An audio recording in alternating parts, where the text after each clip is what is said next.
Good day, monkeys. I'm Eddie Braverman, that's Midas Mulligan Magoo, and this is episode 34 of Not Safe for Work on WallStreetOasis.com. This week we're talking about the retirement of Morgan Stanley's John Mack and the new chat feature on WSO. So let's get started. John Mack announced last week that he's retiring as chairman of Morgan Stanley after a career that spanned 5 decades. 6 if you count the one that we're in right now. Mack is one of those great Wall Street stories. He was born to Lebanese immigrants. They owned a grocery store. He started out as a clerk at a small brokerage firm in the 60s while he was still a junior at Duke. And he just clawed his way up from the bottom and was hired as a bond salesman by Morgan Stanley in 1972. The rest, as they say, is history. He's being replaced by James Gorman, who also took his place as CEO when Mack resigned that position in 2009.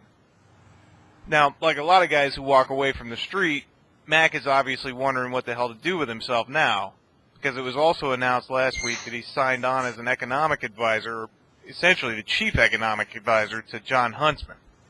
And if that isn't the career equivalent of hanging a "Gone Fishing" sign on your door, I don't know what is. I got a better shot at being the next president than John Huntsman does.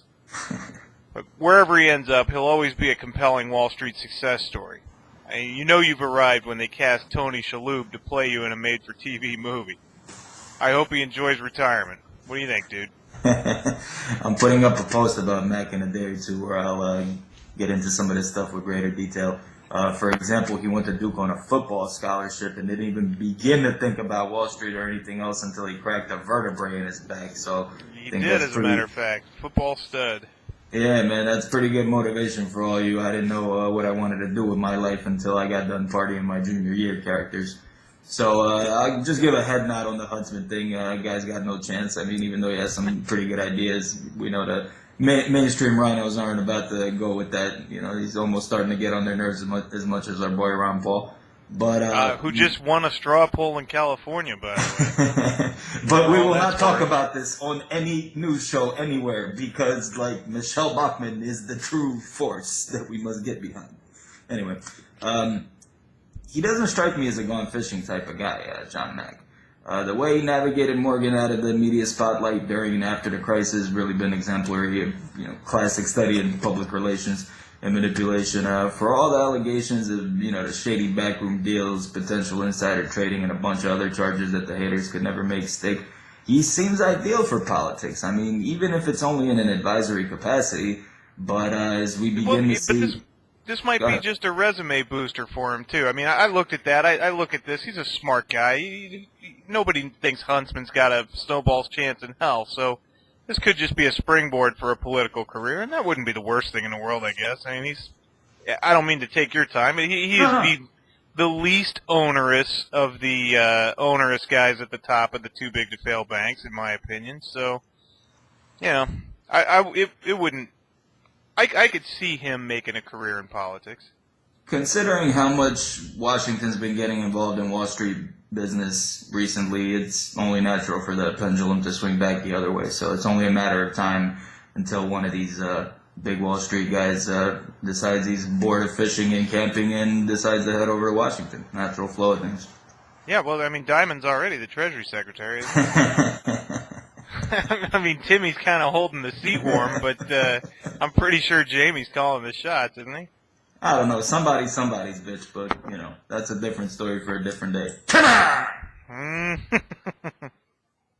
All right, well, for those of you who may have noticed and those of you who have not, we have a new feature on Wall Street Oasis that promises to be both a helpful tool and a source of never-ending hilarity. Of course, I'm talking about the new chat rooms that Patrick announced last week. I've spent a little time in them, and I get the sense that they're going to work really well going forward. I've been meaning to write an Ask Me Anything type post where you guys could just ask me whatever you want in the comments, and I'll answer it for you.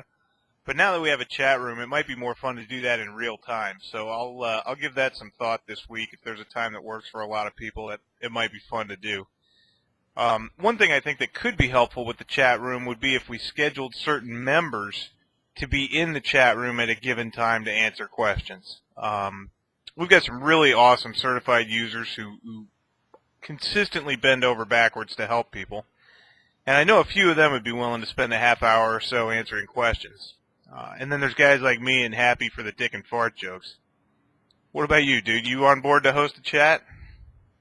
Why not? It sounds like a decent idea. I think, however, the level of coordination you're talking about is not going to be really easy to achieve. The bottom line is I think guys should be trying to use this as a way of getting questions answered that are not always easy to get to.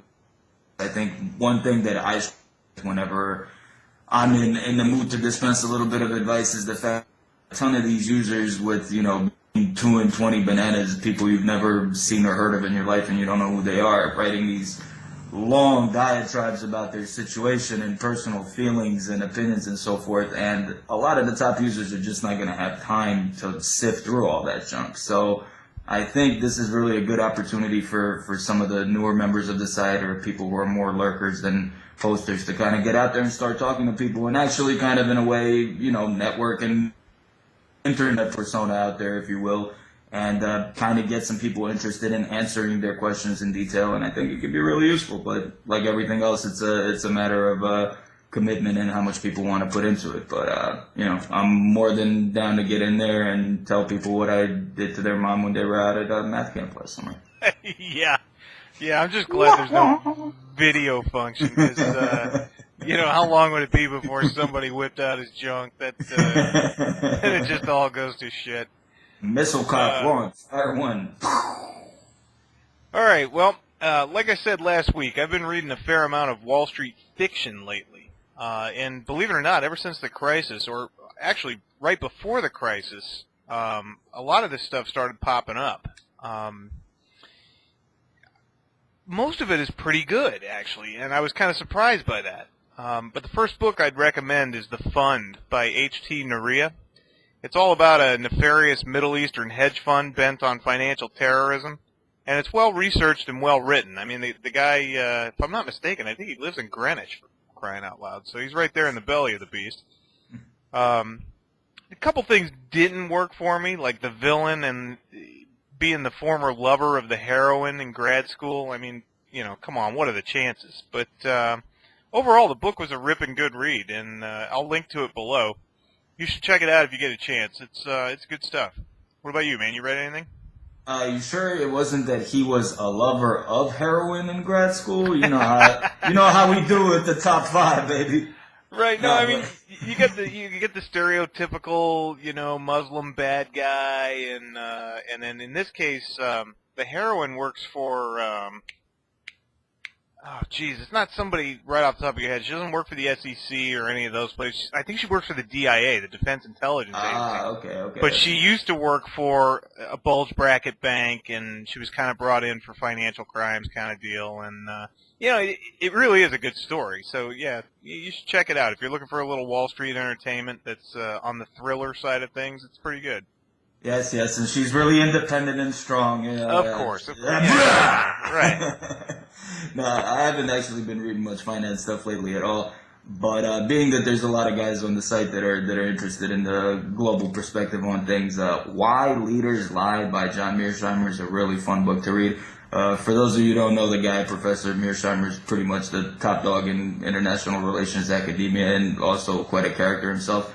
The books are fun to read. This one's a great primer for anybody planning on dealing with transnational organizations, foreign governments, commerce abroad. In fact, the whole time I was reading it, even though it's supposed to be about politicians, I had guys like Mack and Diamond on my mind the whole time. So I think it could be a fun little kind of change up to your usual finance-related reading, and there's a lot of it there that can be of some use. All right, cool. Well, you got anything else? Outta here. All right. Well, that's it. That's it for this week, guys. Keep away from the hippies that might still be populating Midtown tomorrow. It's funny. I looked at the news, and it looked like there was a halfway decent crowd out there yesterday. It's all pretty orderly. Bloomberg wasn't taking any chances. I think it was probably kind of underwhelming based on what was expected, but you know, it is what it is. And we got some good hippie hate on our last video. So if you go back to NSFW, what is that, episode 33 on YouTube, you'll see some pretty funny comments. But yeah, avoid those freaks if you can, and keep your heads low and your powder dry. That's all I got. You just reminded me. I got a post coming this week called "Kill the Poor" that maybe these guys can enjoy. Take it easy, boys. All right, guys, have a good one. We'll see you next week on NSFW.